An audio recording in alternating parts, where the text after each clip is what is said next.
Baik, selamat pagi Ibu Bapak sekalian. Kita bertemu kembali untuk membahas apa yang harus kita persiapkan dalam menyelesaikan laporan evaluasi diri kriteria yang kedua. Seperti yang sudah Ibu Bapak pahami bersama bahwa kriteria dua ini akan bicara mengenai tata pamong, tata kelola dan kerjasama, yang pada esensinya sebetulnya selain tiga hal tersebut kita juga diminta untuk mendeskripsikan mengenai kepemimpinan dan juga mengenai penjaminan mutu. Baik Ibu Bapak sekalian, kalau kita mulai di pertanyaan pertama, latar belakang. Sudah kita pahami bersama bahwa di bagian pertama di kriteria dua ini kita harus menjelaskan tiga hal penting ya. Ada latar belakang, ada tujuan, ada rasionale ya, ada rasionale atau alasan. Yang perlu saya sampaikan Ibu Bapak adalah tolong di bagian latar belakang itu harus dipastikan sebetulnya bahwa perguruan tinggi kita itu telah menetapkan standar yang mengatur tata pamong, tata kelola dan kerjasama. Jadi harus dijelaskan. Jadi kalau tata pamong mohon dijelaskan di latar belakang.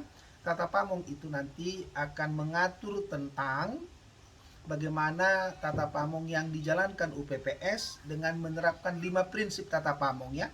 Itu belum dibuatkan di latar belakangnya. Yang kedua adalah kita harus menjelaskan juga bahwa ada kepemimpinan juga yang harus diatur oleh perguruan tinggi. Oleh karena itulah perguruan tinggi harus menetapkan standar yang mengatur tentang kepemimpinan. Hal yang sama untuk pengelolaan, ya. Di latar belakang kita harus menjelaskan juga bahwa perguruan tinggi harus menetapkan tata kelola di UPPS yang akan mengelola apa? Mengelola pembelajaran, mengelola penelitian dan mengelola pengabdian kepada masyarakat. Dan di latar belakang juga kita harus menjelaskan bahwa kerjasama, kerjasama pun harus diatur, ya. Kerjasama pun harus diatur.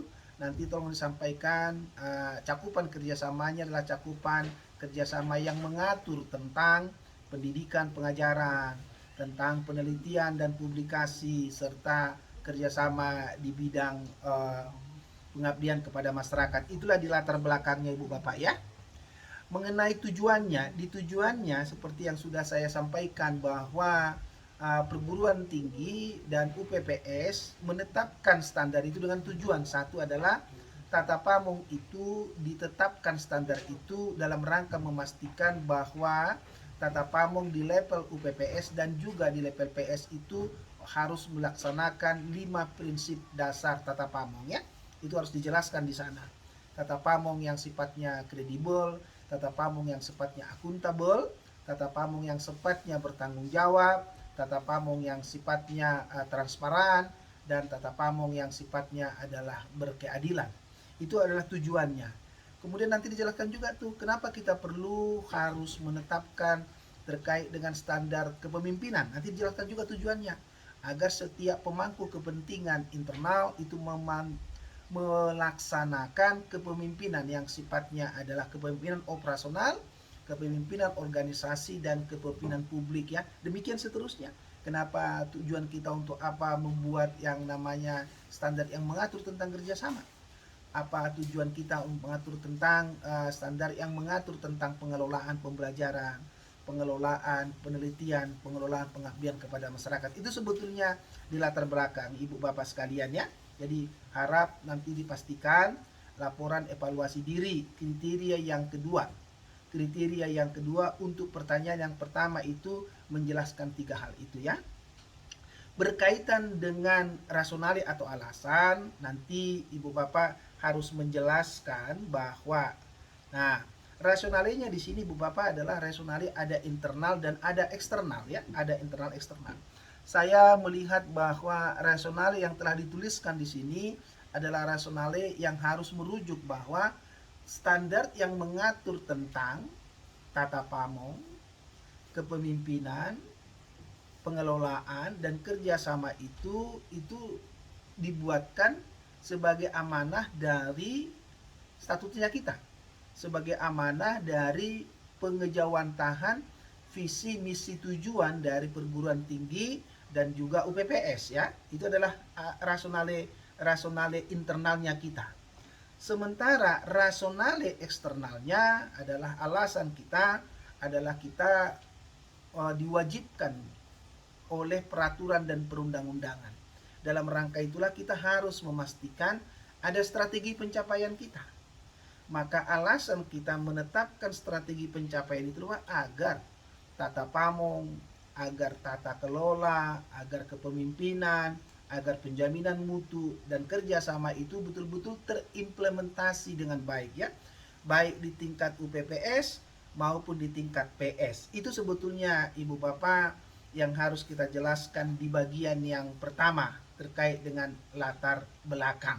Yang kedua, dari kriteria. Dua ini bicara mengenai adalah kebijakan dan aturan yang diacu oleh PS ya dalam menjalankan tata pamong, tata kelola, kerjasama dan juga kepemimpinan. Oleh karena itu Ibu Bapak di bagian yang kedua ini, yang pertama dulu nih, kita harus menyampaikan apakah ada kebijakan perguruan tinggi. Kebijakan perguruan tinggi yang mengatur tentang 4 hal kebijakannya ya. Yang pertama, tolong disampaikan, apakah ada kebijakan perguruan tinggi yang mengatur tentang tata pamong? Apakah ada kebijakan perguruan tinggi yang mengatur tentang organisasi tata kelolanya? Apakah ada kebijakan perguruan tinggi yang mengatur tentang penjaminan mutu? Apakah ada kebijakan perguruan tinggi yang mengatur tentang kerjasama? Jikalau memang ini tidak dibuatkan kebijakan-kebijakan ini yang sifatnya adalah terpisah, tetapi dibuatkan di dalam statuta, maka dikatakan bahwa kebijakan yang mengatur tentang tata pamong, organisasi tata kelola, penjaminan mutu dan kerjasama itu telah dituangkan di statuta. Maka di dalam dokumen kebijakan yang disampaikan di LED ini, ketika menyatakan statuta itu adalah dokumen kebijakan utama sebagai rujukan, dijelaskan bahwa di dalam statuta ini telah mengatur tentang 4 kebijakan yang sudah saya sebutkan tadi. Itu yang pertama Bapak Ibu ya. Yang kedua adalah kalau kita bicara mengenai bagaimana tata pamong, tata kelola dan penjaminan mutu itu dibuat, apakah sudah ada yang pertama standar yang telah ditetapkan oleh perguruan tinggi. Itu harus ditetapkan di kebijakan Ibu dokumennya ya. Standar-standar apa saja yang sudah ditetapkan oleh perguruan tinggi yang digunakan sebagai rujukan di dalam memastikan keterlaksanaan tata pamong, tata kelola, kepemimpinan, kerjasama dan penjaminan mutu. Nah, yang berikutnya adalah jikalau memang ada panduan-panduannya, pedoman-pedomannya atau SOP-SOP-nya, misalkan bagaimana implementasi dari tata pamong, apakah ada pedoman pelaksanaan tata pamong, apakah ada prosedur tata pamong. Hal yang sama mengenai organisasi tata kelolanya, apakah ada pedoman yang mengatur tentang organisasi tata kelola, apakah ada pedoman yang mengatur tentang bagaimana penjaminan mutu, apakah ada pedoman atau prosedur yang mengatur tentang kerjasama. Jadi begitu cara merinci, sehingga di kebijakan itu Ibu Bapak sekalian harus kita buatkan kebijakannya dulu disampaikan, di bawah kebijakan ada pedoman, kemudian kalau dilengkapi dengan prosedur-prosedurnya ya, prosedur-prosedurnya. Terutama sebetulnya adalah di dalam bagian yang kedua ini, dokumen formal yang kita gunakan sebagai rujukan dari UPPS dan PS adalah kebijakan yang ditetapkan oleh perguruan tinggi, pedoman yang ditetapkan oleh perguruan tinggi diturunkan ke UPPS, dan juga adalah prosedur-prosedur yang diturunkan di program studi. Nanti bisa disebut, misalkan ketika kita bicara mengenai keterlaksanaan kepemimpinan operasional, apakah ada SOP-nya yang mengatur tentang itu? Kita bisa kasih contoh-contoh saja Ibu Bapak sekalian ya, supaya memudahkan kita memastikan bahwa apa yang kita bicarakan itu betul-betul sudah terlaksana di dalam pengelolaan UPPS kita. Demikian yang bisa disampaikan Ibu Bapak terkait dengan pertanyaan yang kedua, masalah kebijakan. Kita harus memastikan dulu apakah strategi yang akan kita jelaskan itu apakah sifatnya adalah strategi yang sifatnya general atau generik, atau strategi yang sifatnya spesifik. Itu dulu Ibu Bapak.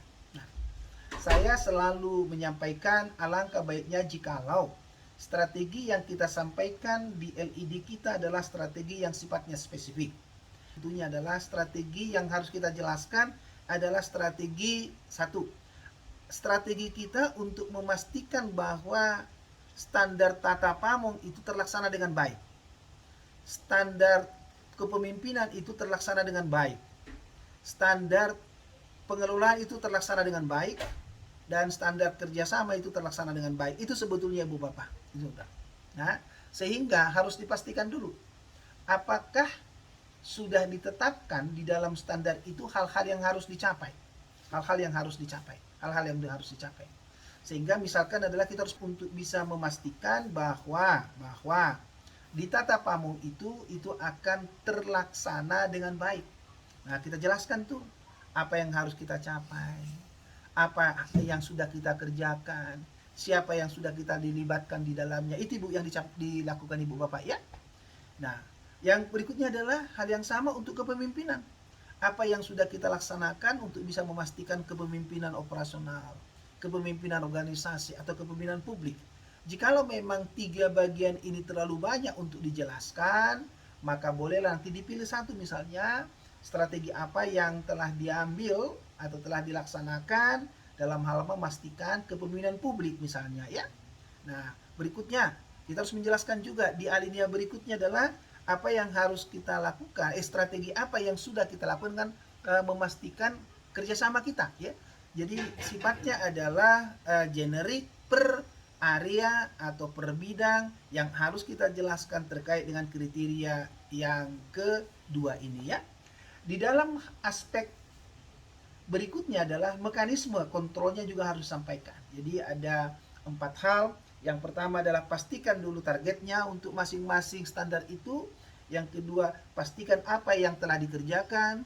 Kemudian pastikan siapa yang telah dilibatkan di dalamnya. Dan yang keempat, pastikan bagaimana mekanisme kontrolnya ya. Jadi Ibu Bapak sekalian, ini jangan dicampur-campur Ibu Bapak ya. Jangan dicampur-campur, tapi kalau saya sarankan ini dibuatkan adalah per standar yang telah ditetapkan oleh perguruan tinggi yang diwajibkan keterlaksanaannya di UPPS ya. Jadi kurang lebih Ibu Bapak di sini ada 4 hal yang harus dijelaskan ya. Strategi kita untuk memastikan keterpenuhan standar yang mengatur tentang tata pamong, strategi kita ya yang memastikan keterpenuhan standar yang mengatur tentang kepemimpinan, strategi kita ya yang telah kita laksanakan untuk memastikan keterpenuhan standar yang mengatur tentang pengelolaan, dan yang keempat adalah strategi kita yang telah kita laksanakan untuk memastikan keterpenuhan standar yang mengatur tentang kerjasama. Dan di dalam setiap aspek ya yang dijelaskan itu mohon ada 4 hal yang dijelaskan. Satu, jelaskan apa yang sudah dilakukan. Yang kedua, jelaskan apa yang harus dicapai. Yang berikutnya, jelaskan siapa yang dilibatkan di dalamnya. Dan yang keempat, bagaimana kita melakukan mekanisme kontrol agar standar tersebut bisa terpenuhi. Itu Ibu Bapak yang mau kita jelaskan di bagian yang ketiga ya. Di evaluasi pelaksanaan standar, pertanyaan yang keempat di kriteria yang kedua bicara mengenai evaluasi pelaksanaan standar. Seperti yang sudah kita pastikan bahwa yang kita evaluasi adalah pelaksanaan standar yang mengatur tentang tata pamong, evaluasi pelaksanaan standar yang mengatur tentang kepemimpinan, yang mengatur tentang pengelolaan, dan yang mengatur tentang kerjasama. Oleh karena itu di dalam panduannya cukup jelas dinyatakan ada 4 hal yang harus kita jelaskan ya. Yang pertama kita jelaskan dulu, menurut hemat saya adalah metodenya dulu nih. Metode atau cara bagaimana UPPS mengevaluasi. Maka dijelaskan dulu. UPPS telah melaksanakan yang namanya audit mutu internal. Itu bagian yang pertama dijelaskan dulu ya. Instrumennya dijelaskan, siapa yang terlibat di dalamnya dijelaskan. Itu yang pertama dijelaskan. Setelah itu baru kita jelaskan bagian yang kedua adalah hasilnya. Apa temuan hasil AMI-nya? Nanti tolong dijelaskan. Berarti yang kita jelaskan itu Ibu Bapak adalah apa temuan hasil AMI kita terkait dengan standar tata pamong. Apa temuan kita? Apakah temuan itu sifatnya berhasil atau sifatnya tidak berhasil? Jadi dibuat spesifik ya, per hasil evaluasi pelaksanaan standarnya. Jadi hasil evaluasi pelaksanaan standar tata pamong. Nah, kita buat di situ, Ibu. Yang kedua, hasil evaluasi pelaksanaan standar kepemimpinan. Hasil evaluasi terkait dengan standar yang kepengelolaan. Hasil evaluasi yang mengatur tentang kerjasama, ya, kerjasama. Nanti di hasilnya dibuat kategorinya, Bu, ya. Mana yang berhasil, mana yang tidak berhasil. Nah, caranya sebetulnya simple. Berarti kan kita harus menyatakan apa target kita di tahun yang kita evaluasi. Kemudian apa hasilnya, hasil dari AMI-nya. Bisa dibuat dalam bentuk tabel, ya, bisa dibuat dalam bentuk tabel. Itu adalah bagian yang kedua. Kita menjelaskan target kita untuk masing-masing standar di tahun yang kita evaluasi dan hasil evaluasi melalui mekanisme pelaksanaan AMI. Ya, itu Ibu Bapak, ya. Itu bagian yang kedua. Bagian yang ketiga yang harus Ibu Bapak jelaskan adalah, nah, berdasarkan hasil temuan AMI di Tata Pamong. Jikalau misalkan di Tata Pamong itu Ibu Bapak katakanlah berhasil, maka dijelaskan sih apa faktor pendukung keberhasilannya. Jikalau misalnya adalah katakanlah di Tata Pamong itu, katakanlah kita telah memastikan 100% pelaksanaan dari namanya Tata Pamong yang sifatnya akuntabel, itu jelaskan apa faktor pendukung keberhasilannya. Jikalau ada temuan hasil AMI kita yang belum berhasil memenuhi standar kita, maka kita harus jelaskan apa akar penyebabnya atau faktor penghambatnya. Jadi dibuat Ibu Bapak, ya, dibuat paralel, ya. Maksud saya paralel, dijelaskan temuannya apa, kemudian dipastikan hasil analisisnya, faktor pendukung keberhasilan kalau dia berhasil, kemudian adalah akar penyebab atau faktor penghambat kalau dia tidak berhasil, ya. Oke, itu Ibu Bapak di bagian yang ini. Plus, satu lagi adalah rencana tindak lanjutnya. Apa-apa saja yang sudah dilakukan oleh UPPS, ya, UPPS untuk mengendalikan hasil temuan AMI-nya, temuan hasil AMI-nya. Ya, Ibu Bapak sekalian, ya, pengendaliannya. Jadi, kalau saya menyarankan untuk evaluasi pelaksanaan standar itu bisa dibuat dalam tabel sebetulnya, ya, dalam bentuk tabel sebetulnya.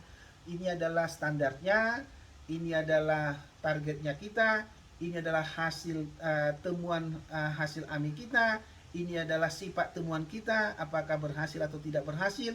Kemudian di kolom berikutnya adalah apa faktor pendukung keberhasilan kalau dia berhasil, kemudian apa akar penyebab atau faktor penghambat kalau dia tidak berhasil. Jadi dibuatkan dalam bentuk tabel juga boleh. Jikalau dibuatkan bukan dalam bentuk tabel boleh, tetapi harus dipastikan ketika kita menjelaskan faktor pendukung itu mohon dipastikan bahwa itu berasal dari keberhasilan kita memenuhi standar. Kalau dia adalah akar penyebab atau faktor penghambat, pastikan itulah datangnya dari temuan hasil AMI kita yang sifatnya tidak memenuhi standar kita, ya. Jadi yang mau dilihat Bapak Ibu adalah mengenai hasil AMI kita dengan Tata Pamong. Nanti lihat indikator-indikator Tata Pamong yang selama ini ditetapkan, ya. Yang pasti adalah penerapan 5 prinsip Tata Pamong itu berhasil atau tidak, ya, berhasil atau tidak. Jadi jangan dikatakan pencapaian Tata Pamong 100% dah. Sebetulnya Ibu Bupati pastikan nih, Tata Pamong yang 100% itu datangnya dari mana? Bagaimana mengenai penerapan Tata Pamong yang akuntabel? Bagaimana penerapan Tata Pamong yang kredibel? Bagaimana penerapan Tata Pamong yang transparan? Bagaimana penerapan Tata Pamong yang bertanggung jawab? Dan yang terakhir, bagaimana penerapan Tata Pamong yang berkeadilan? Itu Bapak Ibu dijelaskan, ya. Hal yang sama untuk kepemimpinan. Dijelaskan bagaimana hasilnya mengenai kepemimpinan organisasi, kepemimpinan operasional, dan kepemimpinan publik, ya. Di kerjasama juga, nanti tolong dipastikan, ya. Di pengelolaan juga, bagaimana pengelolaan pembelajaran kita, bagaimana pengelolaan penelitian kita, bagaimana pengelolaan pengabdian kepada masyarakat kita, itu dijelaskan hasil AMI-nya, ya, dibicarakan AMI-nya. Dan kemudian yang berikutnya adalah mengenai kerjasama, bagaimana hasil kerjasama kita di bidang pendidikan pengajaran, di bidang penelitian dan publikasi, serta di bidang pengabdian kepada masyarakat. Nah, temuan-temuan inilah Bapak Ibu yang harus kita jelaskan di pertanyaan yang keempat, ya Ibu Bapak. Setelah ada temuannya, dipastikan analisisnya berupa faktor pendukung atau akar penyebab atau faktor penghambat, dan apa rencana tindak lanjut yang sudah kita lakukan. Untuk mana? Untuk tata pamong, kepemimpinan, tata kelola, dan kerja sama. Demikian Ibu Bapak untuk bagian yang keempat mengenai evaluasi pelaksanaan standar. Kinerja indikator kinerja utama kita ya, indikator kinerja utamanya mengenai sistem tata pamong. Ini sebetulnya Ibu Bapak ketersediaan dokumen formal tata pamong sebetulnya udah ada di atas nih ya. Dokumen formal yang mengatur tentang tata pamong itu udah di atas tuh. Sudah ada statuta, ada ini. Sebetulnya udah ada di atas nih Bapak Ibu ya, semua udah ada di atas ya. Nah, yang kita pastikan adalah di sini terkait dengan struktur organisasi ya. Nah, di bagian yang kelima sekarang kita lihat bagian yang kelima.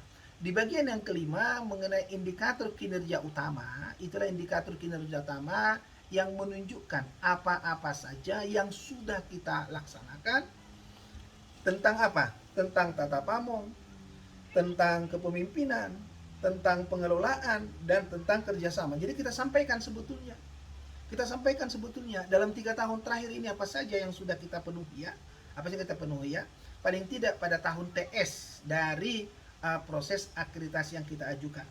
Di tata pamong yang pertama yang harus dipastikan Ibu Bapak adalah kita memiliki namanya struktur organisasi dan tata kerja ya. Organisasi dan tata kerjanya siapa? UPPS-nya kita itu ya. Nah, dibuatkan Bapak Ibu dijelaskan secara baik sebetulnya bagaimana struktur organisasi dan tata kerja di UPPS ya, UPPS. Tentunya harus ada bukti dokumen yang menyatakan bahwa struktur itu telah ditetapkan ya, ditetapkan. Silahkan. Setelah itu Bapak Ibu adalah dibuatkan gambarnya ya, strukturnya, dan yang pasti yang harus ada di sini Bu Bapak adalah harus jelas tugas dan fungsi. Tugas dan fungsi. Oleh siapa? Tugas dan fungsi oleh UPPS ya. Jadi ketika Ibu Bapak nanti menunjukkan struktur organisasi UPPS, tolong dipastikan tupoksinya apa. Tupoksinya apa. Nah, tentunya organ organisasi yang Ibu Bapak jelaskan itulah organ organisasi yang sifatnya adalah yang umum itu ya. Jadi tidak perlu sampai yang subbagiannya, tapi yang utama-utamanya saja ya. Artinya kalau kita bicara dalam pengelolaan itu ada namanya organ pokok perguruan tinggi dan organ tambahan perguruan tinggi. Jadi organ pokoknya saja Bapak Ibu ya. Tapi jikalau perlu menambahkan sampai organ tambahan silahkan. Kemudian Ibu Bapak, oleh karena akreditasi ini adalah akreditasi program studi yang diusulkan oleh UPPS, maka bagian di tata pamong itu indikator kinerja utama juga harus sampaikan juga terkait dengan tupoksi dari program studi. Nah, yang berikutnya adalah Ibu Bapak bicara mengenai praktek ya, praktek baik dari tata pamong. Yang dipastikan di sini Bapak Ibu adalah yang pertama bahwa Ibu Bapak ketika bicara mengenai tata pamong kredibel harus dibuat dulu maknanya apa. Apa sih makna tata pamong yang kredibel itu bagi UPPS dan juga bagi PS ya. Itu dulu kita pastikan ada ya. Yang kedua, kita pastikan adalah praktek baiknya. Diberikan contoh-contoh praktek baik selama ini yang terkait dengan tata pamong yang kredibel ya, Nah, hal yang sama Ibu Bapak untuk yang tata pamong yang transparan. Kita kasih nih, apa sih yang makna bagi kita mengenai tata pamong yang transparan? Mohon diingat, semua yang terkait dengan dokumen formal yang mengatur tentang tata pamong itu sudah kita bicarakan di kebijakan. Jadi tidak lagi kita bicarakan ketika kita bicara indikator kinerja utama. Di indikator kinerja utama tata pamong transparan yang baru saja saya bicarakan, itulah hanya contoh-contohnya saja. Praktek-praktek baiknya saja. Di level UPPS apa dan di level PS apa gitu Ibu Bapak ya. Nah, kalau di level perguruan tinggi tidak perlu dijelaskan, hanya dijelaskan di level UPPS dan juga di level PS ya. Nah, tata pamong itu Ibu Bapak sekalian itu harus bicara. Jelas ini tata pamong dalam tridharma perguruan tinggi kita. Tata pamong dalam hal pengajaran, tata pamong dalam hal penelitian, tata pamong dalam hal publikasi, tata pamong dalam hal pengabdian kepada masyarakat. Itu harus kita jelaskan Ibu Bapak ya, ketika kita bicara mengenai tata pamong. Hal yang sama Ibu Bapak ketika kita bicara mengenai tata pamong yang lain, yang akuntabel dan yang bertanggung jawab. Jadi intinya Ibu Bapak adalah tolong dipastikan apa makna dari 5 prinsip tata pamong itu dan berikan contoh-contohnya untuk masing-masing prinsip tata pamong tersebut ya. Baik itu adalah praktek baik di level UPPS dan praktek baik di level PS ya. Dan tolong dipastikan bahwa semua praktek baik itu merujuk kepada semua dokumen yang mengaturnya yang sudah ada di pertanyaan yang kedua terkait dengan kebijakan. Bagian yang ketiga yang harus kita pastikan mengenai IKU adalah terkait dengan kepemimpinan.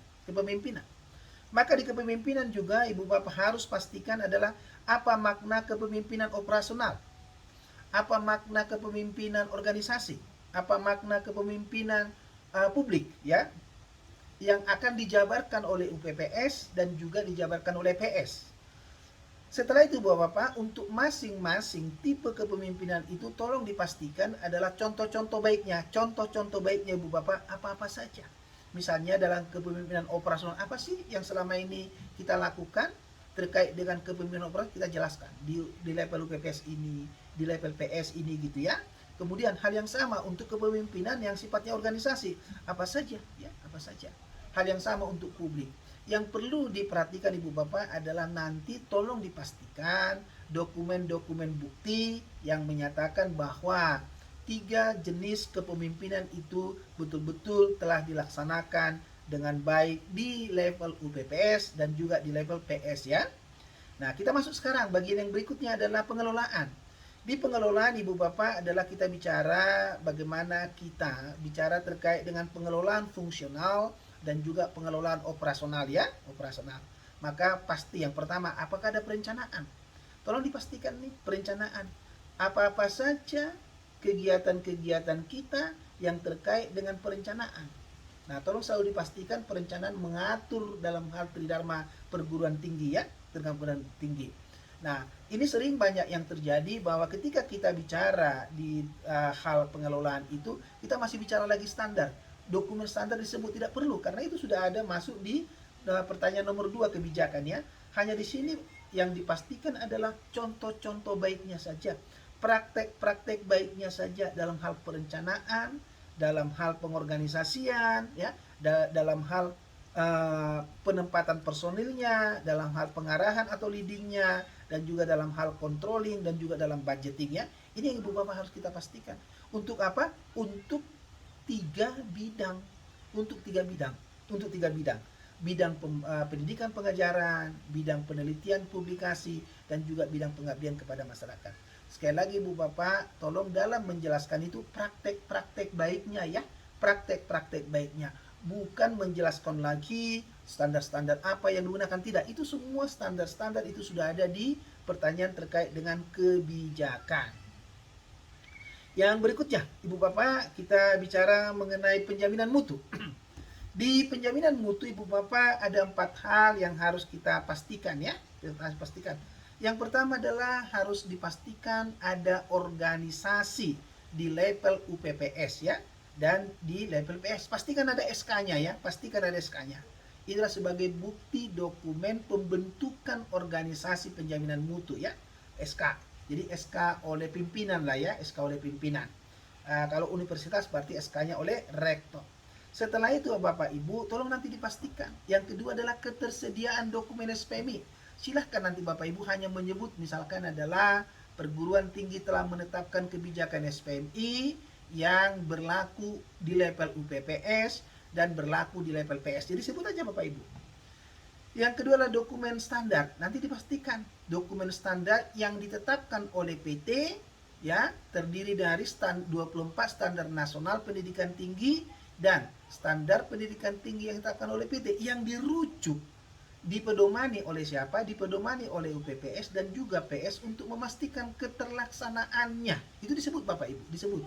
Mau disebut jenis-jenisnya boleh atau hanya disebut jumlahnya juga boleh, nggak ada masalah. Jadi misalnya telah ditetapkan 24 standar nasional pendidikan tinggi dalam kurung 8 standar nasional pendidikan 8 standar penelitian, 8 standar pengabdian kepada masyarakat, dan ditambah dengan 10 standar pendidikan tinggi yang ditetapkan oleh PT. Nah, kalau ini disebut semua Bapak Ibu ya. Nah, disebut juga Ibu Bapak bahwa memang kita sudah ada manualnya juga.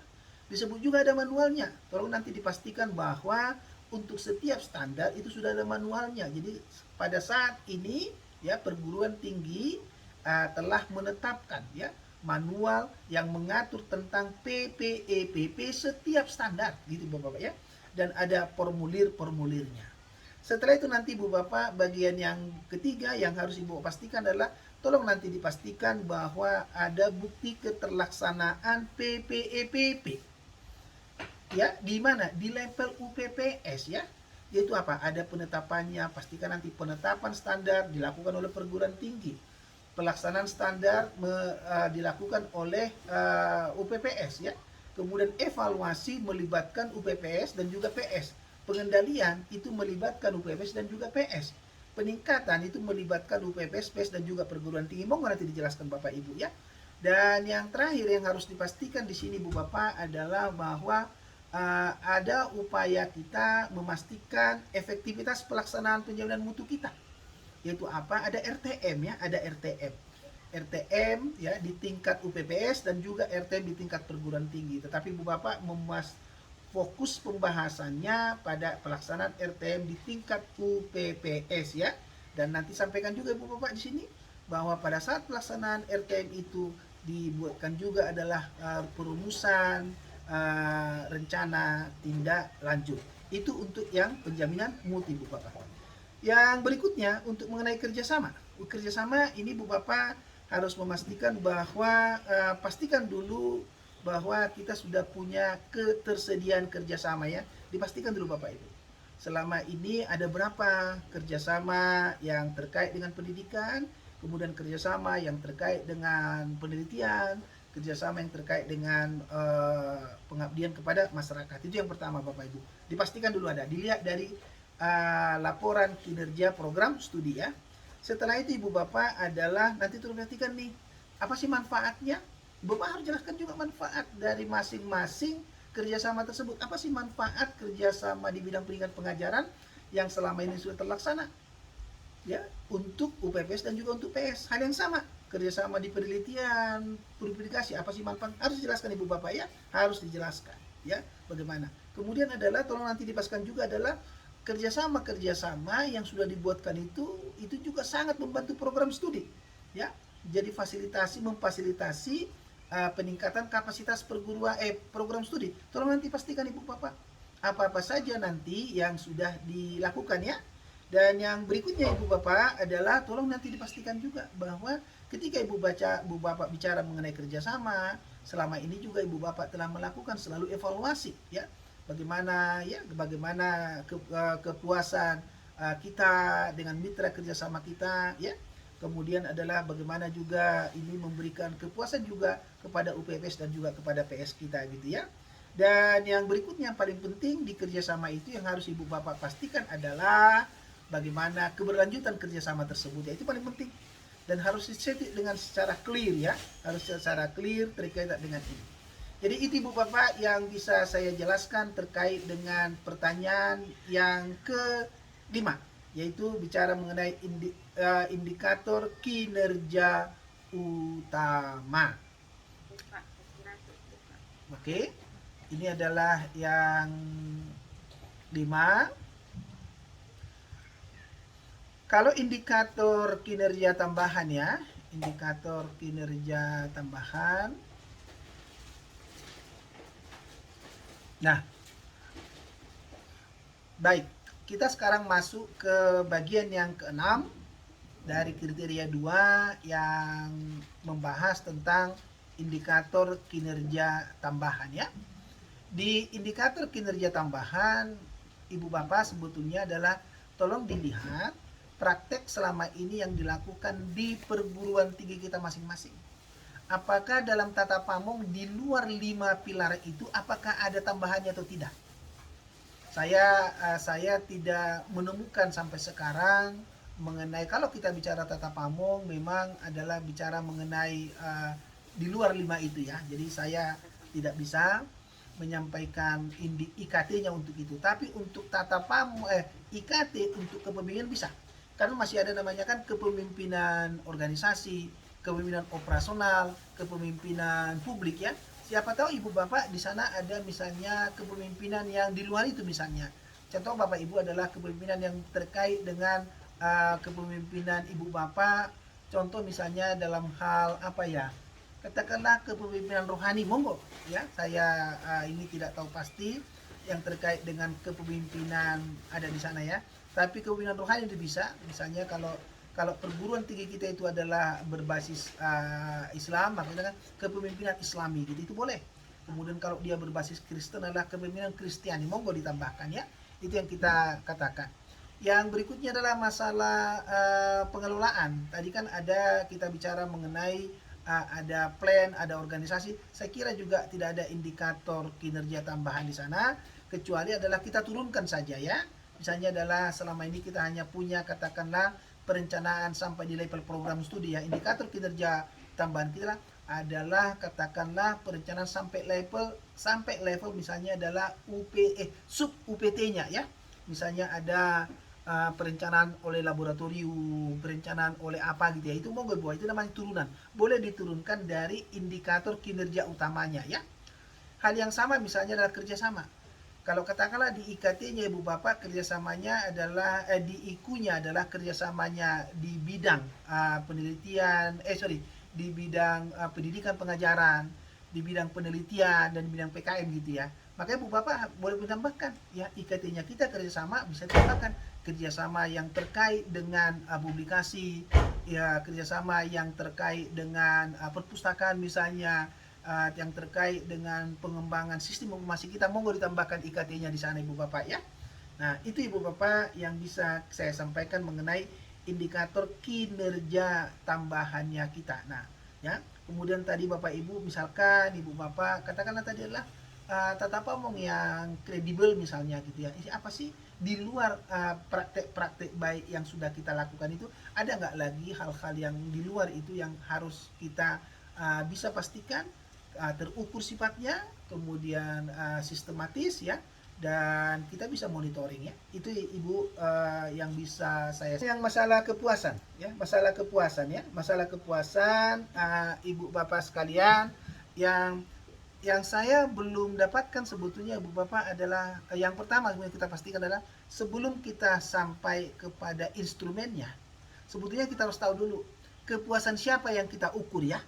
Kepuasan siapa yang kita ukur. Maka di kriteria 2 ini Ibu Bapak, survei kepuasan yang harus kita lakukan itu yang pertama adalah survei kita kepada mahasiswa untuk mengetahui apakah layanan manajemen kita, layanan pembelajaran kita itu mereka puas apa tidak, tergantung terkait dengan apa, tata pamong kita ya di tata pamong, di kepemimpinan kita juga ya, kemudian di pengelolaan kita juga gitu ya. Nah itu juga dia.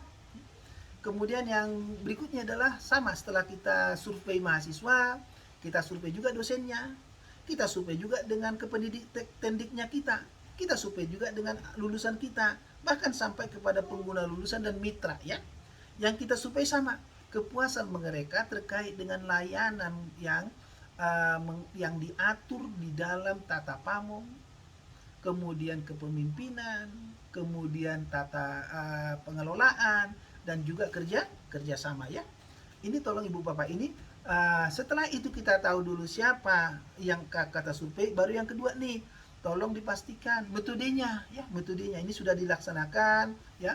Pelaksanaan survei itu yang pasti dilakukan seperti apa, ada metode pelaksanaan surveinya ya, kemudian siapa yang terlibat di dalamnya.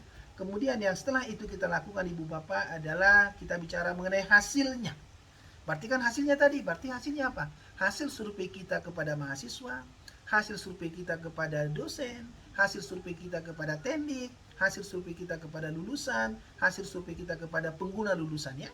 Setelah itu Bapak Ibu, maka nanti kita pastikan ada berikutnya adalah tindak lanjut. Ketika kita bicara tindak lanjut itu harus disesuaikan dengan umpan balik dari hasil survei ya. Apa sih umpan baliknya mereka?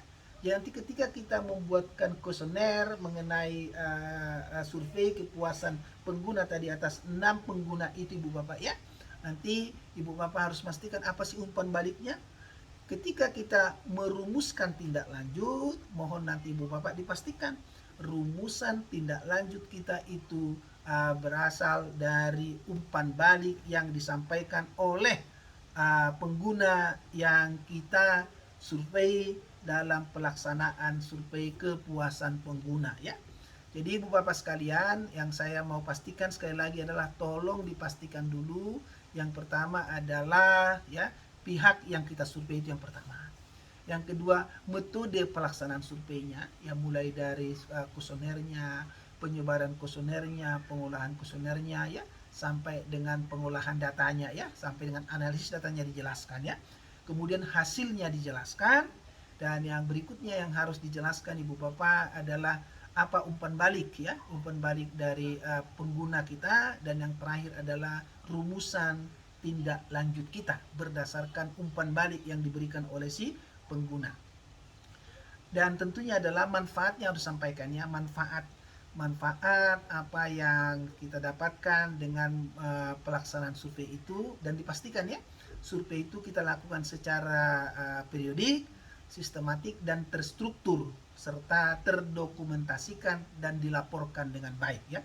Itu Ibu Bapak yang bisa saya jelaskan terkait dengan hal-hal apa yang harus kita jelaskan di pertanyaan yang ketujuh terkait dengan kepuasan pengguna. Baik, Ibu Bapak sekalian, sekarang yang nomor 8 ya, nomor 8.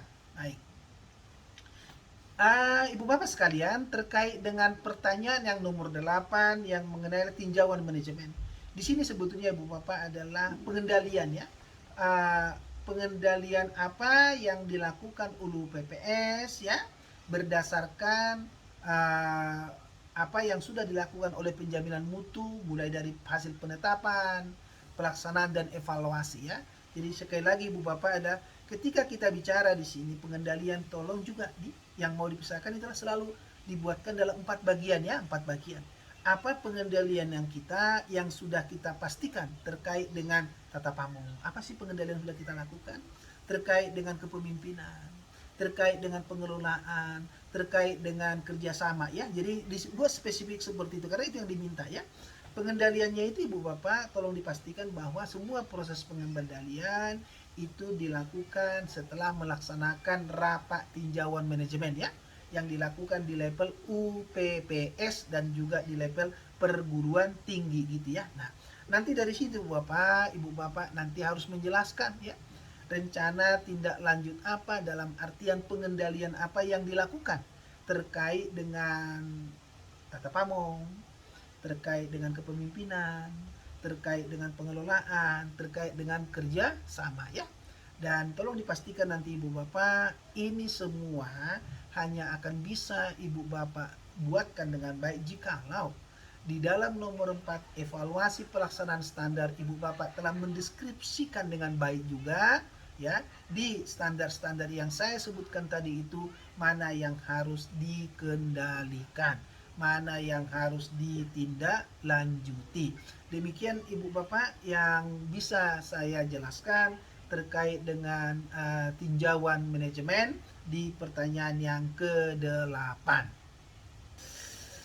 Baik Pak, terima kasih Bapak. Baik, jadi demikian Ibu Bapak. Kalau nomor 9 kesimpulan hasil dan tindak lanjut Ibu Bapak, nanti Ibu Bapak setelah nanti memperbaiki, setelah menyusun pertanyaan 1, 2, 3, 4 sampai 8, nanti baru dari Ibu Bapak bisa memastikan pemosisian kita ya. Tolong nanti diperhatikan di bidang mana kita punya kekuatan, di bidang mana kita punya kelemahan ya, di bidang mana kita punya peluang, di bidang mana kita punya ancaman gitu ya. Nanti dari hasil itu Ibu Bapak bisa mendapatkan posisi kita sekarang berada di mana ya. Nah, setelah itu nanti Bapak Ibu detailkanlah di sini tindak lanjut kita merupakan peningkatan ya, rencana peningkatan kita ya. Berarti peningkatan apa? Peningkatan standar tentang apa? Tentang tata pamong, tentang tata kelola ya, tentang kepemimpinan, dan tentang kerja sama. Itu Bapak Ibu yang Ibu Bapak harus jelaskan di bagian yang ke-9.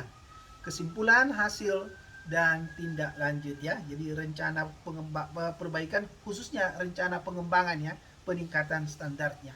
Ingat ibu bapak sekalian, ketika kita bicara mengenai kriteria DIWA, sebetulnya yang mau kita bicarakan adalah selalu harus didasarkan kepada pemahaman kita atas standar tata pamong, kepemimpinan, pengelolaan, dan kerja sama.